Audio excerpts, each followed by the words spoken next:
You got challenges that you're going to run across.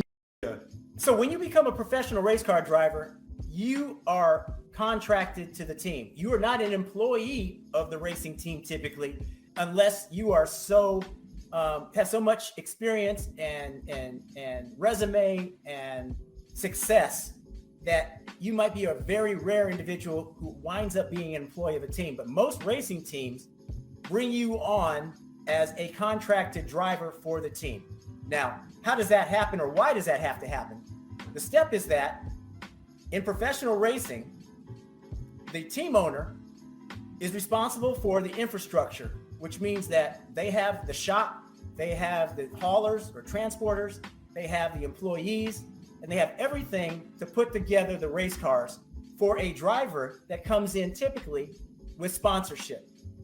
And that is the bigger as to why you don't see more African Americans as race car drivers, because we don't have equal access to capital.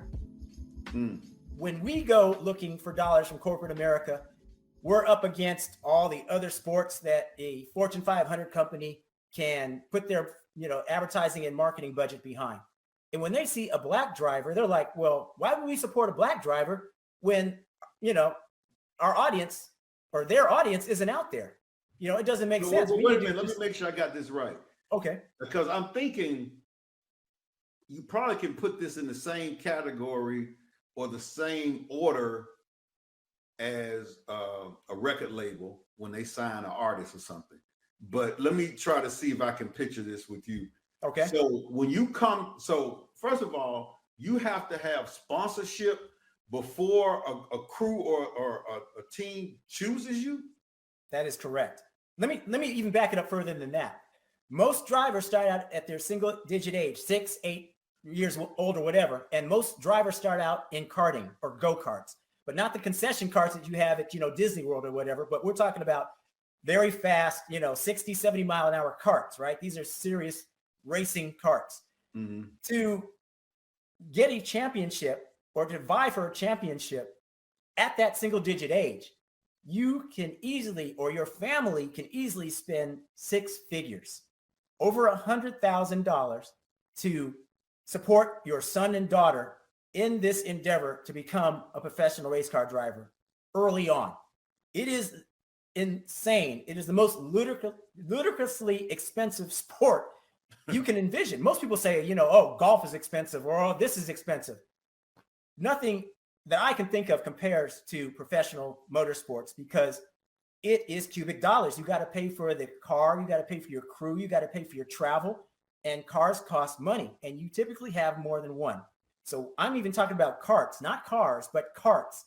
A kid is going to have their parents spend 6 figures a year chasing a championship. And it only gets more expensive from there, because once you graduate from carts, you go to cars, racing cars. And you climb through the ranks in cars until you get to the point where you're professional. And no matter how many championships you might have along the way, when you get to the top level of racing, it requires sponsorship, and the team is not responsible for bringing that sponsorship. The driver is. So how young can you race? How young can you be a professional before you start getting paid as a professional? In NASCAR, 17, I think, is the age. And you don't have to go to college. You don't have to do anything like in the, like the NBA. They want you to go a year. NFL, you got to go 4 years. They're not even letting you. But you're saying at 17, and you're a NASCAR driver, you can get paid professionally. That's exactly right. It's crazy, because I'm an anomaly when I went through NASCAR, because I had a degree, right? Or I have a degree from college. And there's only one other driver during my span that had an engineering degree, and there's a guy named Ryan Newman. He had an engineering degree from Purdue.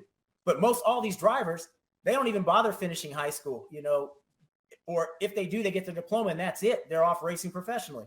Very, very few drivers have a degree. You know what's so crazy about that? How they discredit African Americans who want to leave school early to go play.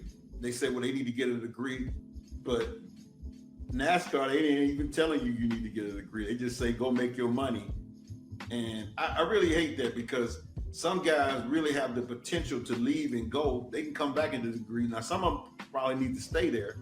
But when you look at NASCAR, I mean, I would say tennis the same way, right? You don't have to, you can start playing professional tennis without even having to going to college, right?